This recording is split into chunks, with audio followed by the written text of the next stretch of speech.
ஜெயிலுக்கு போனீங்களே அப்படியே நாடகம் நடிச்சுட்டு வேன்ல படுத்துக்கிட்டு பேண்ட் எல்லாம் யூரின் போயிட்டு போனாரா இல்லையா? அப்புறம் இன்னைக்கு மட்டும் எங்க வந்துச்சு வீரப்பு?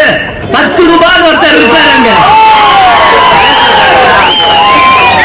இத்தனை பிரச்சனைக்கு காரணம் மிஸ்டர் 10 ரூபாய். 10 ரூபாய் செஞ்சதுதான் இவ்வளவு. அன்னைக்கு விஜய் பாட்டா பாடிட்டு போயிட்டாரு. ஒவ்வொரு வாட்டி நான் கரூருக்கு போகும்போது 10 ரூபாவை பேசாம நான் வந்ததே கிடையாது. என்ன அப்படி என்ன உங்களுக்கு வெறி? என்ன கரூருக்கு என்ன நீங்க ராஜாவா? நீ ஜெயிலுக்கு போனீங்கள அப்படியே நாடகம் நடிச்சுட்டு வேன்ல படுத்துக்கிட்டு பேண்ட் எல்லாம் யூரின் போயிட்டு போனாரா இல்லையா?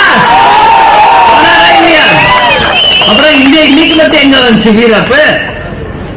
இதெல்லாம் ஆட்சியில் இருக்கணும்ன்ற மமதையில ஆடுறது.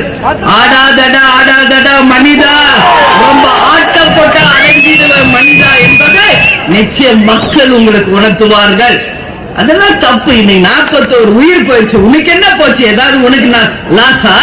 இன்னைக்கு அந்த 41 குடும்பத்தை போய் பாருங்க, எவ்வளவு துக்கத்துல தங்கள் உண்மையான அன்புகளை இழந்துட்டு வாடிக்கிட்டு இருக்காங்க. 1.5 வயசு குழந்தை என்ன பண்ணுச்சு? இளைஞர்கள், பெண்கள், குழந்தை, குட்டி எல்லாம் போயிருக்காங்க. பாருங்க அந்த போட்டோல பாருங்க, பிஞ்சு குழந்தைங்க பார்த்தாலே எனக்கு வயிறு பத்தி